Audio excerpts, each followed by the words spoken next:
I questioned a lot about what happens after we die, but then seeing deathbed visions really shifted me. Like before, I probably didn't believe, but I hoped. And then I got to a place of, I don't just hope, I believe. Based on calling one an hallucination because of bad experience, is it fair to say that maybe the deathbed visions can just be a hallucination too? It could, but it's so consistent. Hallucinations are different for everybody, whereas deathbed visions are people that they knew that are dead. Why is it always someone they knew or a pet that they had that they're seeing? Why isn't it always spiders coming out of the ceiling or, more randomized than it is? How did that play out? What changed your mind? Was it an experience in particular? I can tell you one experience. One of the most popular hospice nurses in the game, hospice nurse Penny, joins the show. We absolutely love her. She has a new book coming out called Influencing Death. So we talked about the stories that come across in there, which is not only about her life's journey, but also how death has influenced her life. We talked all things about the afterlife, what she believes, the differences in her patients dying,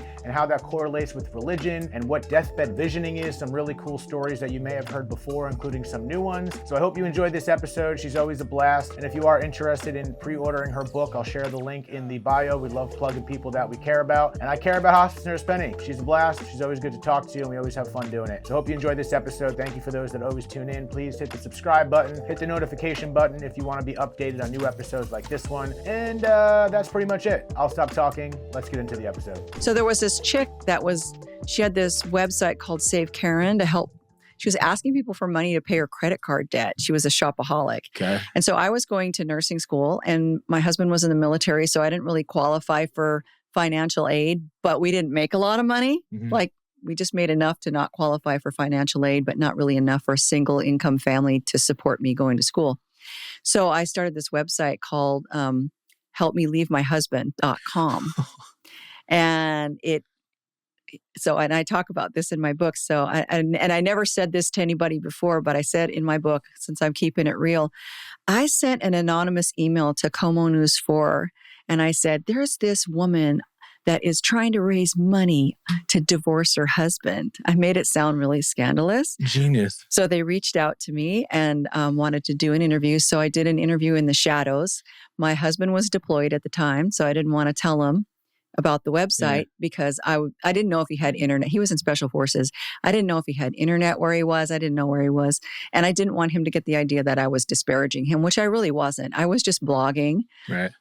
So the AP picked it up and it just went massively viral. It was worldwide. No shit. No shit. And so I was doing radio interviews with, like London National Radio, Irish National Radio. It was mentioned in the London Times.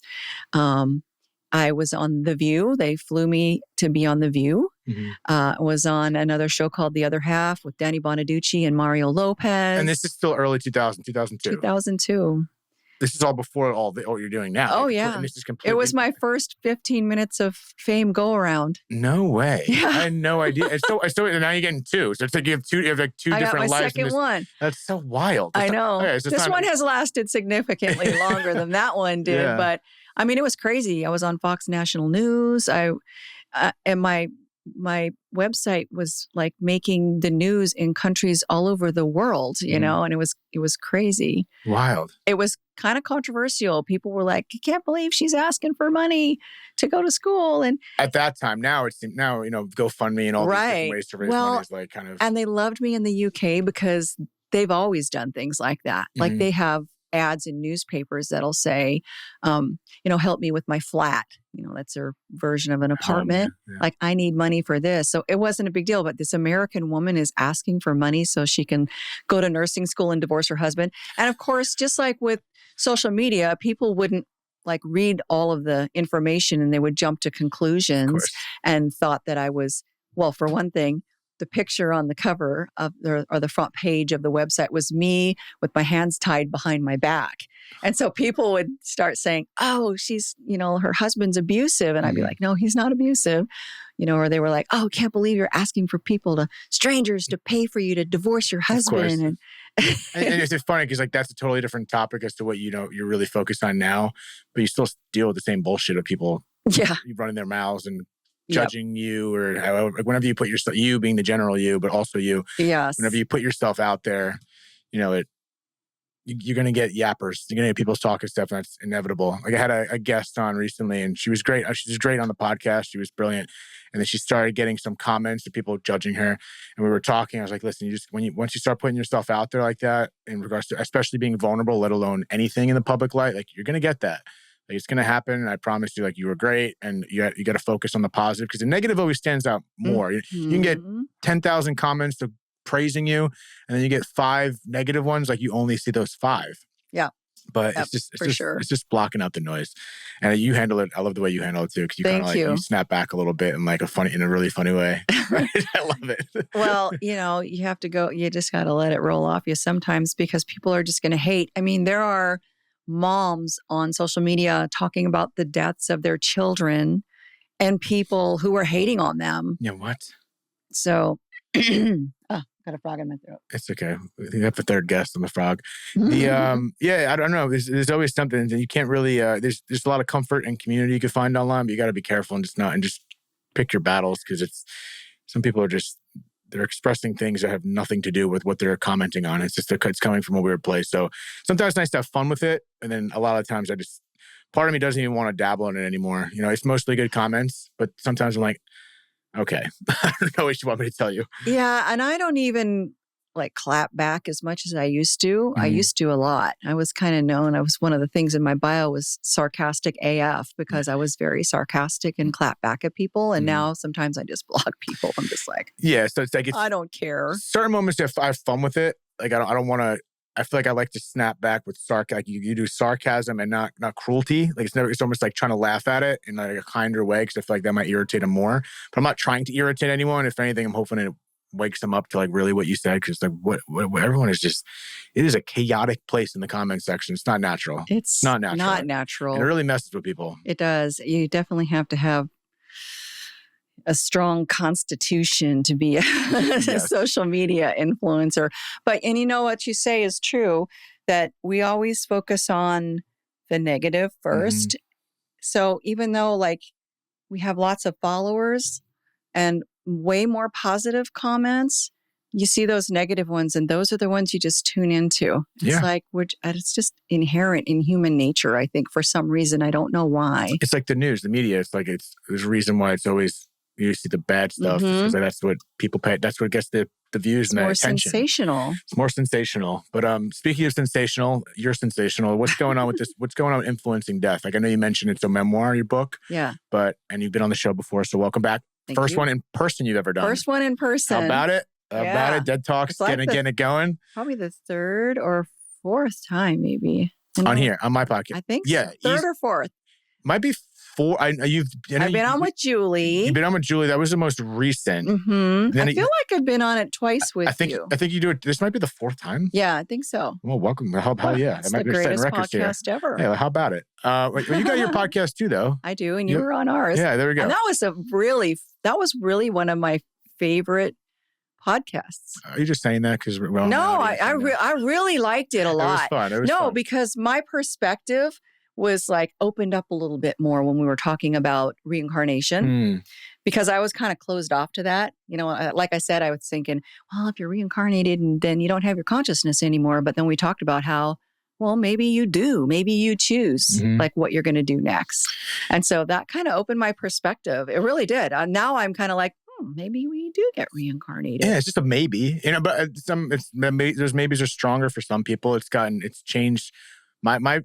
I really have thought about it. It's like my perspectives definitely have clearly been open with the conversations I've had, but I'm like, oh wow, it's changed. It's definitely changed and got a little bit more specific. I'm leaning towards certain ways a little bit with the idea of maybe as well. You know what I mean? Maybe. I could be wrong. Of course, I'm not saying what I'm saying is absolute, but some things make more sense to me. But with the topic of influencing death, again, the title of your book, I was curious what you just said about the reincarnation is maybe hitting a little closer to you now. And you've obviously seen a lot of death in hospice and witnessed some, visioning, which is always a good thing, interesting thing to me to talk about. Had those experiences shifted you the most, or is it made you question more? They've shifted me the most. Specifically when people see definitely. Because I questioned a lot before I became a hospice nurse. I had death anxiety and I worried a lot about what happens after we die. And I questioned a lot. But then seeing, deathbed visions really, it shifted me a lot to like, there is something. Before that, I was like really leaning towards there's nothing. And that's what petrified me, like I thought, oh no, there's nothing. Then, that sucks. But then seeing people have deathbed visions really was like, oh yeah, there's got to be something after this. It shifted me from a place of not believing there was anything to believing, like not just hoping. Like before, I probably didn't believe, but I hoped. And then I got to a place of, I don't just hope, I believe. I think I do. I believe that there is something after this. And part of that was like in nursing school too, because, going through chemistry, you learn that nothing ever really goes away. It just changes shape. Energy, yeah. Nothing ever completely dissolves and disintegrates and is gone. It just changes shape. So why can't that be us too? Right.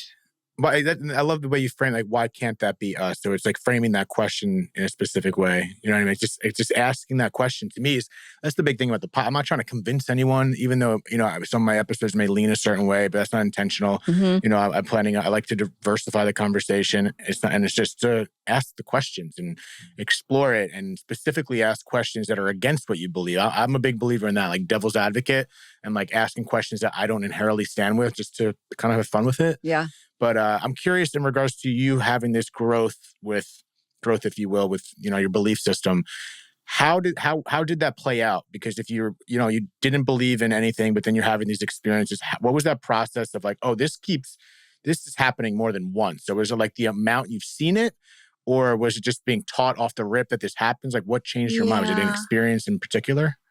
I can't pinpoint one experience. I think it was just over time, seeing it over and over. And probably not even just the deathbed visions, but like the profound nature of a natural death and how people die really the same when they're dying a natural death. So seeing the deathbed visions, reaching into the air, well, I can tell you one experience that is in my book and actually was my first viral video on TikTok that made me lean into hospice because I didn't start off that way on TikTok. I was doing fun stuff. But it was, with a patient. I probably told you this story before in another podcast, but yeah, let's do it again. I had a patient who was elderly and her daughter was a nun. And so she had a lot of nun visitors. And one evening, and it was really early on in my hospice nursing career, but one evening, Sunday evening, everybody had left and there was one nun left and she came out to the nurses station and she said, she's gone. And I grabbed my stethoscope and I stood up and I said, oh, and she said, oh, no. Her body is still here doing the work of dying, but her spirit has left. You can see it in her eyes. And so after she left, I went into the room and looked at this woman and I could see that, she just had, like what we call the death stare, looking at heaven, the God stare, like the lights are on, nobody's home. Her eyes were open, but just, she wasn't looking at anything, you could tell. And that just really, I felt like, and I talk about this a lot in my book, I wasn't raised religious at all, but I still held nuns with high regard. I felt like, oh yeah. So here's this nun telling me this, and it didn't seem like mumbo jumbo. It seemed like she's somebody who knows. Mm-hmm. And it just really impacted me. You just felt it. I felt it. Yeah. What's fascinating with that aligns with, I feel like one of the bigger fears of, I guess, dying, I would say, is how we're going to die and, the suffering and that aspect. And, I think there is suffering in like cases like that, but what you said is how she's not here anymore. The physical body is still dying, still alive in our aspect, but the soul, if you will, is gone. And I've heard that a couple of times with near-death experiences, is that, sorry, I thought my phone was off, that the soul ejects right before. Like, for instance, the girl Dr. Mary Hensler, sorry, I'm butchering your name. I apologize, Mary. When she got in a car accident, she had the choice, according to her, she's like, should I eject out of my body or do I need to experience this? She's like, and in that moment, as it's all happening in slow motion, she's saying, that looks horrible. Like, I don't need to experience this. She ejects. So that theory or idea, which I've heard, that you eject from your body while you're still suffering in the material world. It's like, oh, maybe we don't suffer. Maybe we're gone before that because our soul knows we're going to die. And there really isn't suffering, and it makes death even more peaceful. Unless we're bad people. Yeah. And I say that because that's how I feel also. Like maybe. The spirit leaves and the body stays to do the work of the dying. But I did have a patient who was a sex offender, and he was at the hospice care center, and there was a guard at the bedside. He was actively dying, completely unresponsive, but still you could see he's in there, right? He didn't have that God stare or the heaven stare, or whatever you want to call you that. You can see a difference. Oh yeah, you can see. Okay. Anybody can see. Like you can tell. It's just there's nobody there. You can just tell. Yeah. And he didn't have that, but he's actively dying. And I said to the guard, wow, he must have done something really bad for you to still have to be here with him, because obviously he's not going anywhere. He's at death's door. And the guard said, you don't even want to know. And he had come over from the McNeil Island. It's a sex offender prison. And then I thought, yeah, I don't want to know, because I'm a hospice nurse and I'm going to care for him compassionately, and I'm not going to let him suffer. I'm going to do what I need to do. And I don't want that to be, like overshadowed by knowing that this guy's a really shitty person that did horrible things. So I was glad that I didn't know. But up until the moment that he died, he always looked like he was in there still. It never looked like he left. And so I started thinking, God, maybe when people are really bad, they don't get to be released. Interesting. They have to stay in there until their body decomposes, and they have to, or burns up in the crematorium. Oh man. And then that brings up the whole question of judgment. And it's like, obviously that's a big topic in many religions. And it's like, what is that line of what is the absolute threshold of being that person that has to suffer because you've been so bad? And what's the next step of being good? Like, what is that line? This is why I love talking to you, because you always have a different perspective to bring, or questions. And what a great question. Who's judging? Because I don't believe in this omnipotent God. Mm-hmm. I believe in a higher power. It's obvious around us that there are things greater than ourselves. But then who does determine that? And let's say hypothetically, let's say it's God. What is the line? What is that line? Maybe I haven't read the Bible enough to be like this, that, and the other, but there's still gray areas. No, you know what I mean? What is the line to? And then another theory is maybe God doesn't judge us. Say there's a God or whatever is there. Maybe we just judge us. We judge ourselves. Maybe, and then we're doing it from a something that's incomprehensible because we're there, whatever that there is, and we can't. We're judging from a human aspect, which is incredibly judging, as we just spoke about the comment section. Right. But it's no, it is fully unbiased. We just have the capability to look at our own lives completely spiritually unbiased, and we just judge ourselves and decide, okay, I do have to learn more. Do I have to come back and do this shit all over again? Yeah, maybe so. But then, because people do, it's not everybody checks out right at the 11th hour. Yeah. Some people are in that state for a long time where they're not in their body, or don't look to be in their body anymore. So, but then again, if it's a sex offender who didn't give a shit when he was alive, what he was doing to hurt other people, how could he have a better, different perspective if he's dead or dying now? So it's I don't know. I don't know. I hope we know someday. I think we will. I think that's going to and again, consistencies with other stories, whatever. I think it's just kind of like an aha moment. I think when we cross over, there might be, my thought is, talked about it before, there's a fuzzy transition to kind of get back to whatever's over there. And then at some point you're just oh, okay, this makes sense. I've been here before, this or that.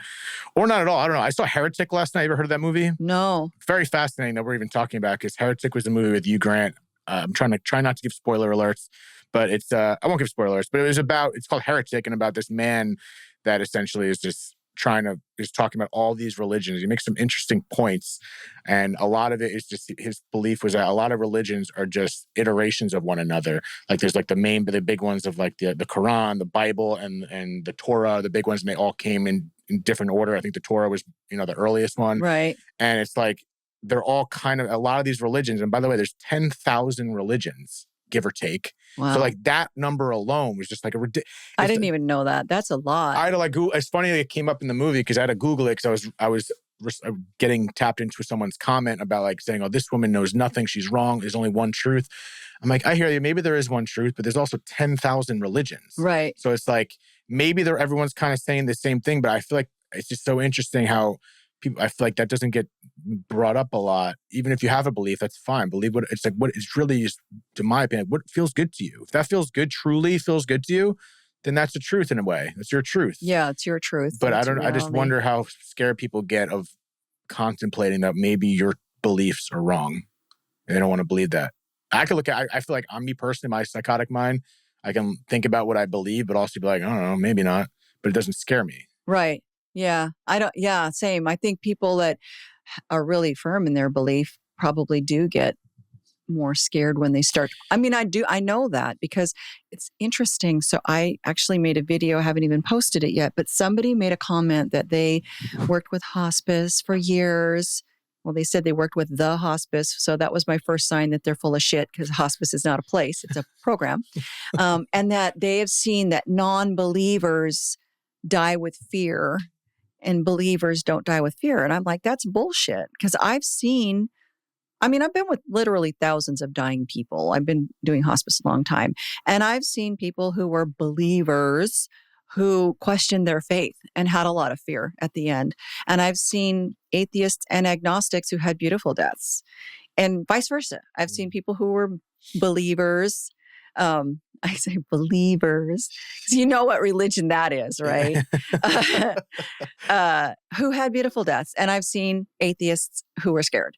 I think at the end, people always can have a tendency to question their beliefs and really wonder, like, even if they're convicted through their whole entire life about what they believe in.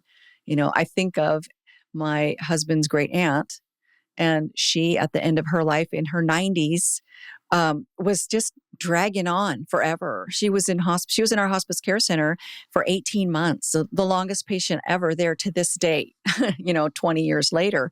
And she was questioning, like, oh Lord, why haven't you taken me yet? What did I do wrong? Why haven't I gone? I'm ready to go, So she was questioning not necessarily the Lord. Like she still believed in everything, but she was just having questions about the process of the death. Yeah. Like she was like, how did I forsake you, basically? Why am I still here? Have you seen any consistencies? Like you said, you kind of spread it out with 8 different beliefs and people having fear and not fear. Was there any consistencies with the people that were fearful? Like were they getting fearful just the fact that you think that they were dying, or were they having experiences that were confusing them, like this visioning or this or that? Well, yeah, no, I can't really say for sure. The one that comes to mind who was an atheist was a woman. I would say a devout atheist, if there is such a thing. And she was very agitated, and she had terminal agitation. And when somebody's terminally agitated, they can't tell us what's wrong. We don't know what's going on. But I really remember that at one point when she had a little clarity, the other nurse I was working with said to her, "Are you in pain?" And she said, "No." And she said, "Are you scared?"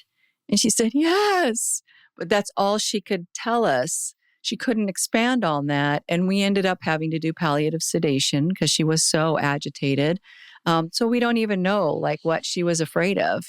That's crazy. Like, for lack of a better word, that's kind of scary for like just to hear it. But I could see where somebody who's an atheist could potentially have fear if that's their belief system for their whole life or a good part of it, and then they're dying and they have deathbed visions. That could bring some fear to people, like if they've just always felt like there's nothing beyond this. And then all of a sudden they're having these visions that would really call into question, like, what is true? Yeah, I think that could go both ways too. Like say you believe in a certain religion and you think it's going to be a white light, and it's not a white light. And it's like someone grabbing you, like your ex-love. I guess, you know what I mean? Because it could go either way. It could just be shocking. That's why I'm like, I wonder, because I've also heard stories, same thing like this. And during the transitionary phase, you kind of see what you believe as a kind of like a spoon-fed transition to whatever's next. You like kind of see what you believe, but then it's maybe stories where you're just saying maybe you don't. And I don't know, is it the same? It doesn't seem to be the same for everyone. Like what is that equation. You know what I mean? Like, why isn't it the exact same process for everyone based on these stories that we've heard? You'd think it would just be kind of like a template. Yeah. But it doesn't seem to be. Yeah. I mean, I think that, sometimes when people are having deathbed visions, it's not clear to them at first who they are. They could be shadows. Sometimes they have them in dreams. Weeks before their death, they'll start dreaming of somebody who has died. And sometimes we never hear from them at all that they're having these visions. But I think that probably more people have them than what we even know. Because, we see people who are reaching into the air when they're dying. And I believe that they're reaching for those visions because oftentimes they see them up above or to the corner of the room. It's very common for them to see them like that. And so I think probably a lot more people have them than don't. Mm-hmm. And sometimes they just don't even want to tell us they're having them. Are any of those visions ever not deceased loved ones? Like, is there ever been any experience where people see something that's maybe that, some people might have the conversation, it's just hallucinating, but it's always deceased loved ones because they're dying and they're thinking about other people that died. But has there ever been visioning of people that are still alive, like they're thinking about someone alive, or it's always been deceased? I've heard some people, pets, people see pets that have died too, not just people. But I've heard some people say to me, like in comments on my... That might be my dad. That was my dad's little baseball bat that just swung He up was and hit just me. like, fuck you. He did have a sense of humor, so maybe that was it. Anyway, I have heard people comment to me that their person was seeing somebody who was still alive. And I thought, if you're seeing, maybe who you see isn't always somebody that you know, maybe it's somebody you're related to. Mm-hmm. My daughter is the spitting image of my grandmother when she was my daughter's age. It's uncanny how much they look alike. Maybe they're thinking that they're seeing, like maybe if I'm dying, I'm thinking, why am I seeing my daughter? She's not dead yet, but it's not my daughter. It's my grandmother, but they look so much alike that I'm mistaking them. That's true. Yeah. I'd imagine, especially when maybe, I don't know, it could just get foggy. Yeah, that makes sense. I don't know what else is going on over there and what's real, what you can decipher. Maybe when you come back to, it's like there's a lot of confusion too. Obviously not in hospice's case. But when people see things that are not deceased loved ones or pets, when they're seeing things that they find are, scary or, like makes them feel anxious, we don't consider those deathbed visions. Those are hallucinations, and we try to get to the bottom of that. And how do you institutionally decide that it's a hallucination? Is it just, are you calling it a hallucination because of the nature of what's happening? Yeah, usually what they're seeing. It's not deathbed visions. It's not people. It's not pets. It's something scary. It could be like one patient I had saw spiders coming out of the ceiling. And but how come? But at the same time, how come one is it just simply because it causes fear? So anything that causes fear. The difference is it one makes them feel comforted, so we don't even ask questions about it. We're like, okay, that's good. Tell Aunt Bessie we said hello. Right. We're not medicating for that. But if somebody says, gosh, I saw something this morning that was really disturbing to me. There was spiders coming out of the ceiling, or there's cracks in the wall over there when there's not. Then we're usually going, okay, what's going on with this person? Is it a side effect of the drug? Do they have brain involvement with their disease? What can we do to make this be alleviated for them? And we give them haloperidol. It's an antipsychotic. Or if it's a drug side effect, we change drugs. And then we are able to control those hallucinations. And so if you decipher that those bad experiences or hallucinations may be due to a reason, when it's a vision or a good experience, it's like, there's no point to even look into this because it's a good experience. Yeah, exactly. Yeah. Like, why do we want to, and I talk about this in my book too. I had a patient whose family called me into the room and they said, we think she needs some medication. She's hallucinating. And I said, well, what's going on? And so I stood there and watched her for a while, and she was pointing up at the ceiling and she was saying names. And then she said a name and her daughter said, oh my God, that's my aunt. She's dead. And I said, oh, she's having deathbed visions. That's really normal. And we don't want to medicate her for that because look at her. She's calm. She's peaceful. She's happy. She sees her parents up there, like we don't need to do anything about that. And so based on calling one hallucination because of a bad experience, is it fair to say that maybe the deathbed visions can just be a hallucination too? Well, it could, but it's so consistent. Like, Right. for one thing, the frequency of hallucinations in dying patients is much less than deathbed visions. More people have deathbed visions than hallucinations. And hallucinations are different for everybody. Right. Whereas deathbed visions are people that they knew that are dead or pets. And so that's kind of like, why is it always people? Exactly. Why is it always someone they knew or a pet that they had that they're seeing? Why isn't it, why isn't it always spiders coming out of the ceiling Yeah, that or, is interesting. more randomized than it is? I would have said that was my same thought with that. And it's interesting too. Like when my mom had her experience, she last year, I said in the story again, cardiac arrest, and then I've had conversations with my people afterwards because she felt she saw my father, her brother, grandparents. And I was talking to a buddy who didn't really believe in that we're having a conversation because I could talk to anyone about anything, and I'm not worried about getting insulted. And he was like, well, do you ever think maybe your mom was just had them on her mind during that? So like, that's what she saw. I'm like, I get that theory, but knowing my mom, she's more concerned about her children, me, my sisters, her nephew, even more, her nephew or grandchildren now. So if my mom was on the other side thinking about what's on her mind, it'd be us. And she didn't think of us at all. So she's like, honestly, you guys didn't even come to mind. And it was always deceased people. And it's like, at the end of the day, the proof aspect, I don't know, have a near-death experience and get back to me. It's one of those things, or be a hospice nurse and witness these things. I just think we're at a place where we just we don't have the capability of maybe proving it like everyone wants to see it on a document. It's just, I just don't think we're there to comprehend it. And all we have right now are these experiences from people we trust or personal experiences that feel real. And then that's enough for me right now. Yeah. That's enough for me. And it's a great point too, because if I'm on my deathbed, I am not going to be thinking about my grandmother who I barely knew. Mm-hmm. I'm going to be thinking about my kids. Although I'm a hospice nurse, so I know people have deathbed visions. So I might be wondering if my dad or my cousin are coming. Mm-hmm. But, I think for most people, they are going to be, we know that they worry about the people they're leaving behind. Yeah. That is who is on their mind. Their kids, their wife, their husband, their family, their friends. That's what they care about when they're dying. They're not like thinking about people that have died before them. Yeah, no. So, yeah, I don't think that's what causes it at all. Yeah, especially in my mom's case, like her father's obviously still thinks about her father, but that's quite a long time ago.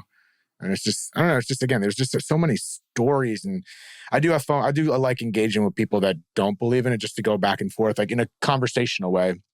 It's just always interesting, again, the people that get aggressive and the people that get aggressive. And it tends to be, I was raised Catholic people, but people that are Catholic seem to come out very aggressive specifically. Like, I'm calling it out a little bit. I ain't generalize everyone because everyone's really nice. A lot of nice people out there saying it amicably, but there's definitely, a little bit of aggressors when you don't believe what they believe. Well, because they believe and they don't want anything to call into question their belief. Yes. And if you are saying something different than what they believe, then that is scary to them. Yeah. That's why they get aggressive. Back to fear.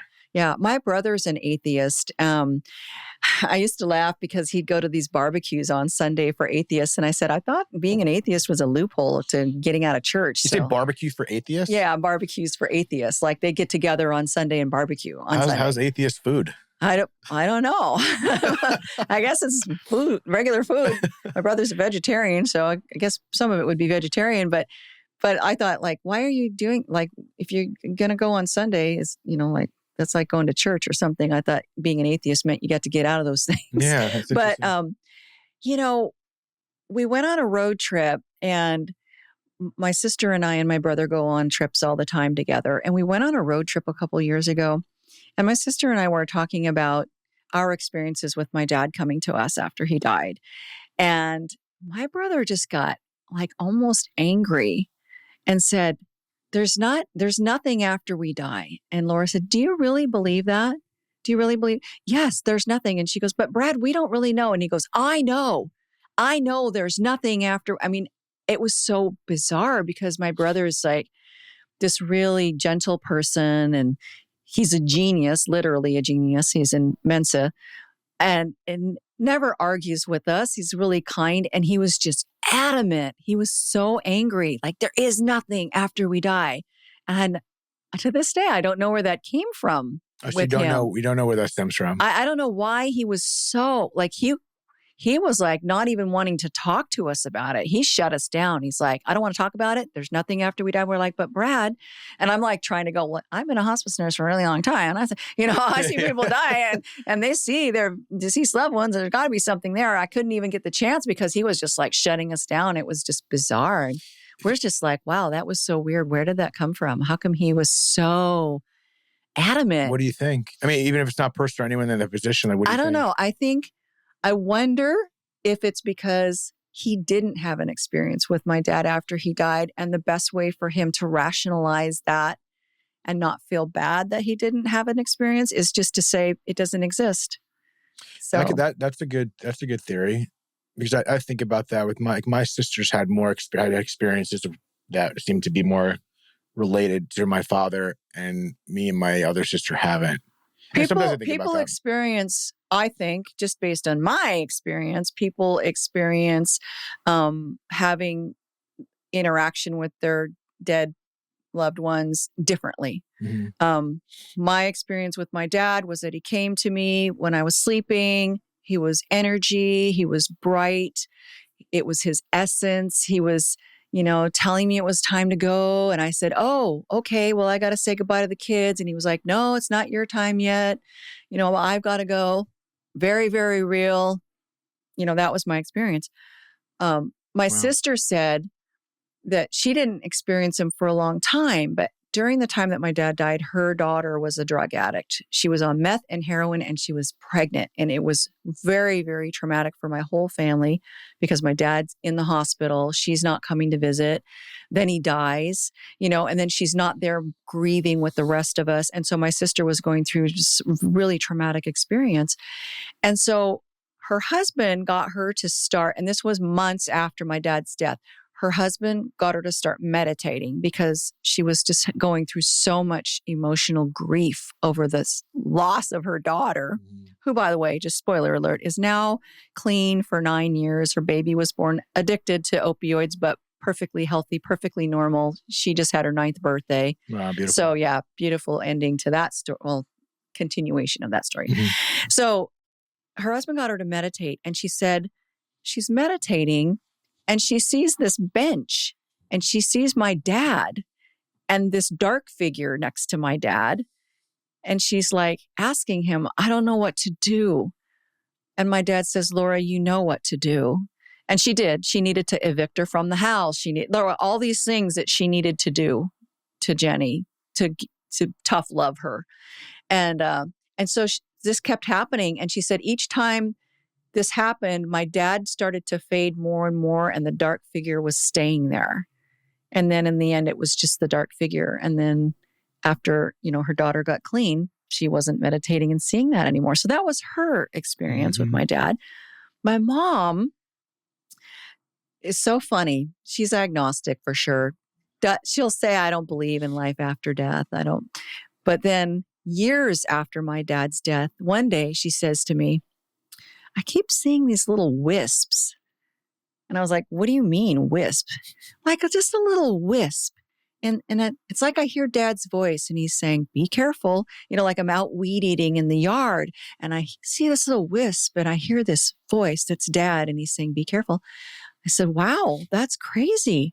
And then a few months later, I'm asking, are you still seeing the wisps? Yeah, I'm still seeing them. And then one day I said to her, so those wisps are Dad, And she goes, oh, I don't believe in life after death. And I said, but you told me that it's Dad's voice and that you think that it's Dad and you feel that it's Dad. And she goes, well, yeah. And I said, then it's Dad. Like, yes, you believe in life after death because Dad's coming to visit you. And she hasn't had him. Last time I asked her about it, she hadn't had him as often anymore. But she still wasn't deciding between the two of those? She agreed that, well, okay, there's something like, I'm, calling into question. You say that there's no life after death, but this is Dad. And she was like, yeah, I guess you're right. You got a little bit of everything in your family. All the belief systems are like spread out. Very different. It's like an evolution of not believing it all the way to believing it. Yeah, because we didn't have religion in my family. Any religious experience I had, I sought out on my own and found great hypocrisy in every type of religion that I explored and wasn't interested in it. And my sister has been like agnostic. She would never say I'm atheist, but she's like, I don't believe in God. But ever since the experience with my dad, she's like, I totally believe in God.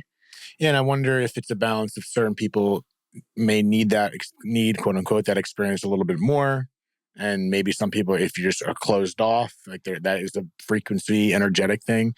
Because it's partially like I don't think I ever got upset about it, but like part of me is like, man, I wish I had like a very profound experience with my dad. There's stories I have that are like, okay, it seems like something, but at the same time, definitely not as profound as my sister's had. I think she'd have to tell it better than me, but there was some experience. She got in a car accident and with like a couple people in the car, and it ended up not being a bad car accident, but I think it was like a close call. They ended up getting a car accident, and I believe someone in the car, one of her friends, has kind of an ability I don't know if she's a medium. I don't think she does it by trade, but she's always been tapped in, and she ends up telling her like later on. Like, I don't think she wanted to freak my sister out. She said either before or during the accident, she's never met my dad, this girl. I'm not sure if she's seen photos, but she saw like a figure right next to my sister. And I want to say, hopefully I'm not butchering the story, but the side that got hit was like my sister's side. And there was a close call. Well, if it was like hit in this direction, she would have got like destroyed and nothing ended up happening. But she remembers telling my sister that she like saw a man's figure that like was kind of described, sounded like my dad, directly next to my sister in that moment, and like felt like a protection thing that was happening. Wow. So like something like that would happen, but I've never had those experiences. But then I got messaged by some woman, I think I mentioned on the show already some time ago, that just randomly reached out to me. And she says, like, I'm a medium, but I'm not asking for money. I never heard from the girl after this, which is even stranger.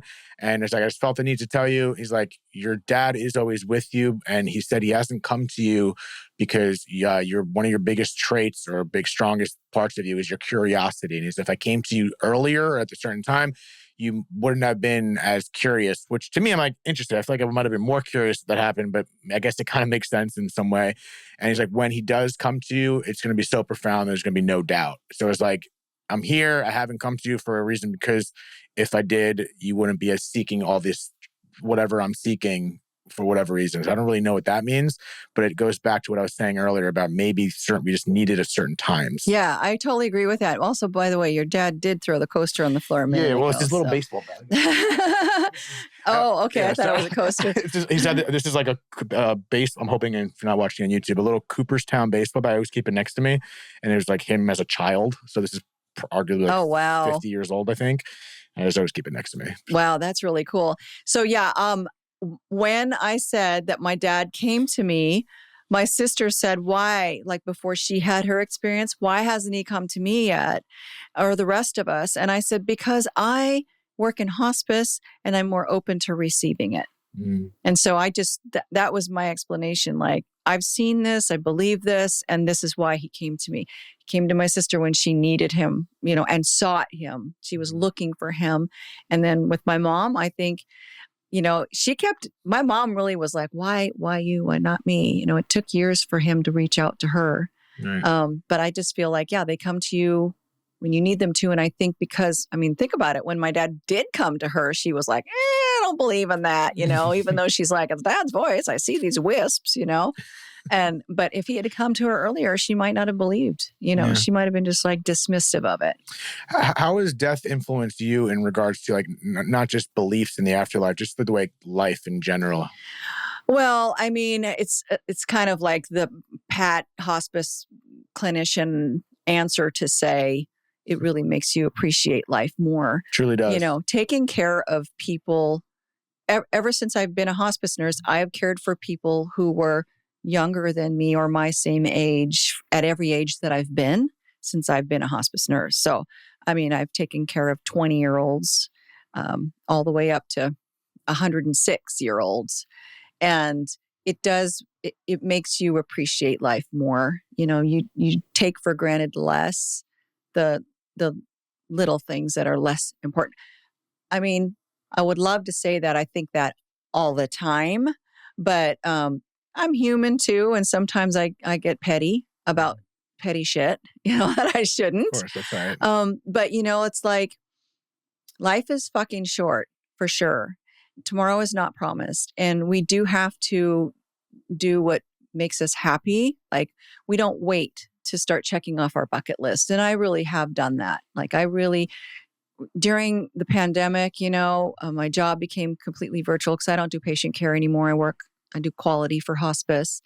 And I said to my husband, he's a few years older than me. I think we should just move to the cabin. Let's go ahead and he was 1 year away from getting a retirement from Boeing that would make him vested for medical insurance. And I was like, let's just do it. We'll figure it out. We'll figure out what to do. And so we did. We sold our house. We moved to the mountains. We live up in the mountains. It's beautiful. And now I'm going to quit my job in April of next year. Amazing. And so part of me is like, medical insurance, what am I going to do? I'll figure that out because life is fucking short and to do something that you don't passionately love. And my job as a quality nurse for hospice is great. It pays well. I work off the grid from my cabin. I don't have to go in the office. And it's somewhat rewarding, but what I'm doing on social media is way more rewarding. And I would like to eventually go back to doing patient care where I live. It's very rural. And I've always thought I would love to do patient care where I can drive in a beautiful countryside, not sitting on the I-5 in Seattle stuck in traffic. So it's kind of like just doing the things that make you happy, I did a bucket list cruise of a lifetime with my sister and brother. I want to say it might have been 10 years ago now. We decided to go to Alaska, cruise of a lifetime. Oh, I heard that's badass. Yeah, we were like, let's get the Neptune suites, and let's do it.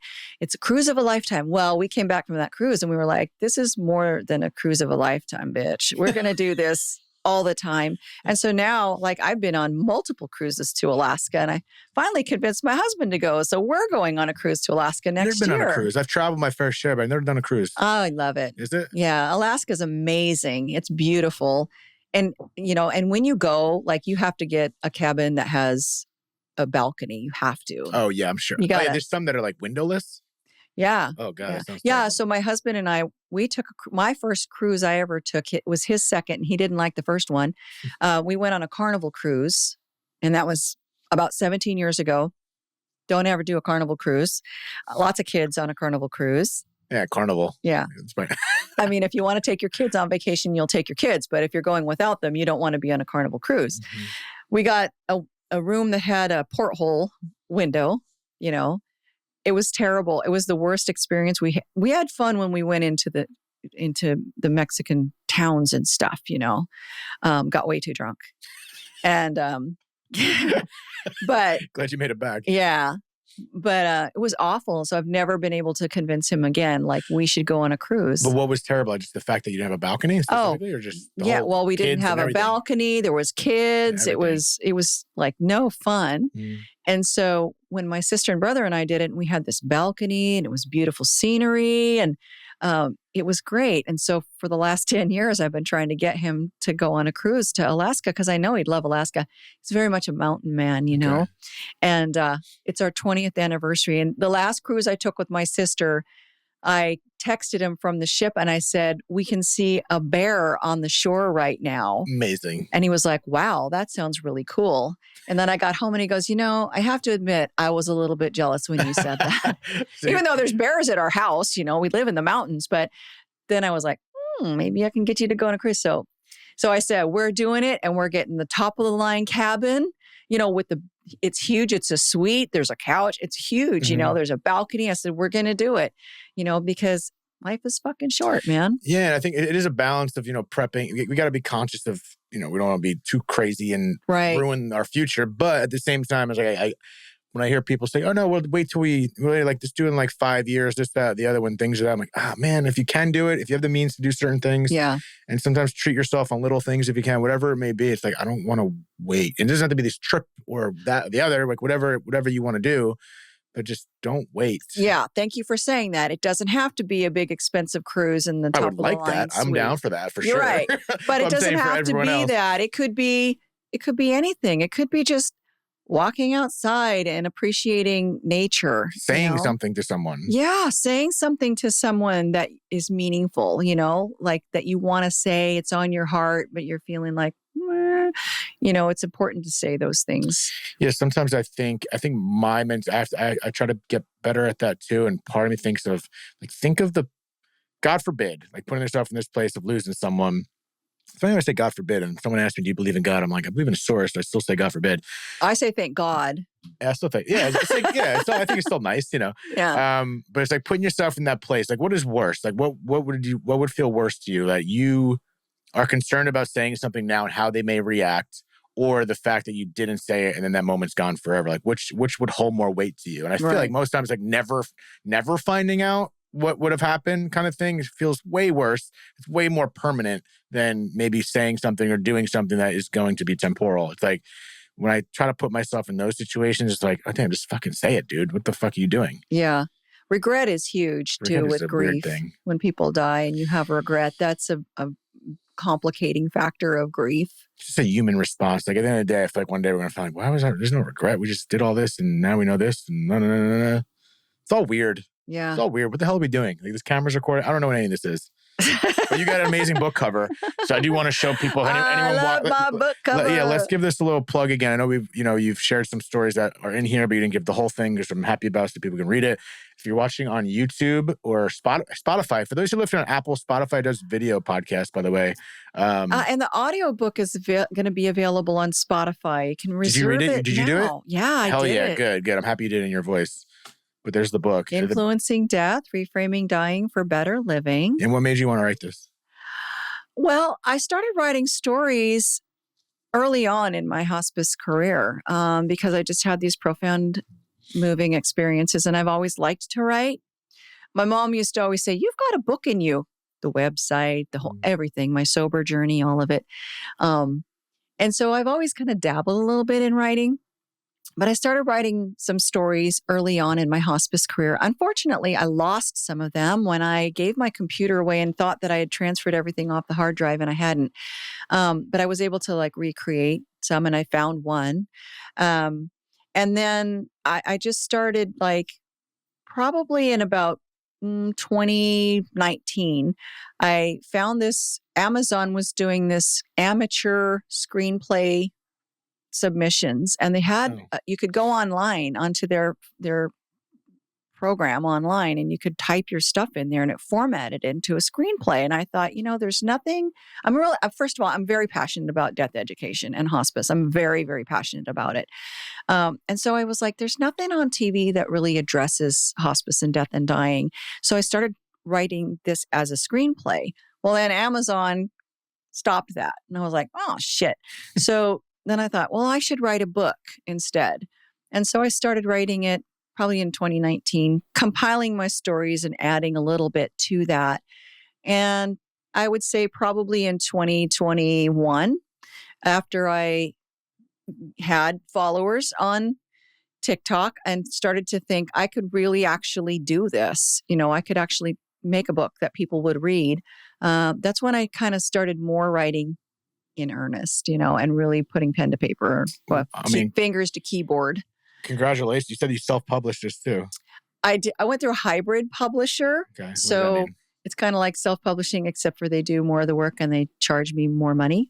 Okay. Fair enough. And I was saying to somebody yesterday, I don't know that I'll ever make the money back that I put into this book, which all came from social media anyway. It's not like it took money out of my household. But it doesn't matter, because I'm so proud of the book. And I want people to read it. I think it's really good. I think it's going to be inspirational. It's funny. It's sad. It's educational. It's just, so many different things. It sounds like it's you. Yeah.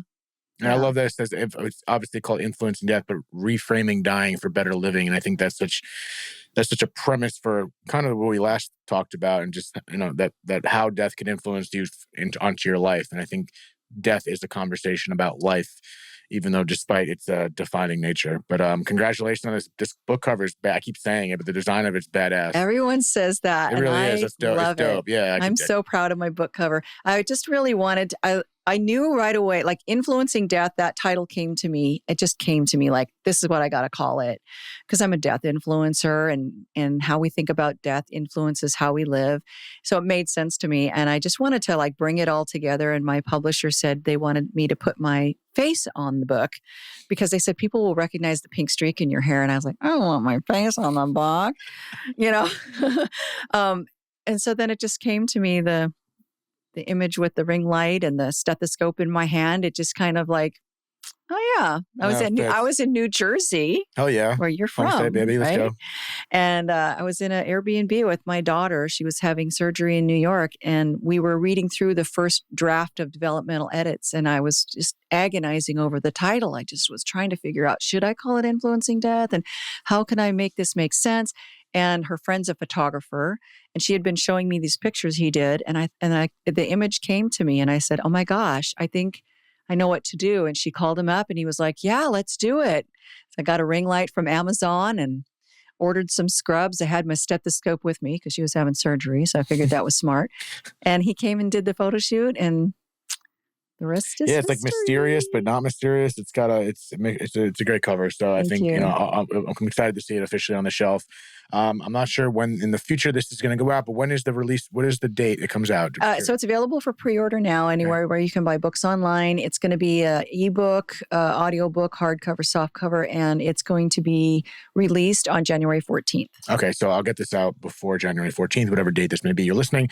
But I will put all the links in the bio for anyone who wants to already is not familiar with you, which is probably not so. I will put all the links to pre-order this book or whatever the date this does come out to find the book. And of course, you.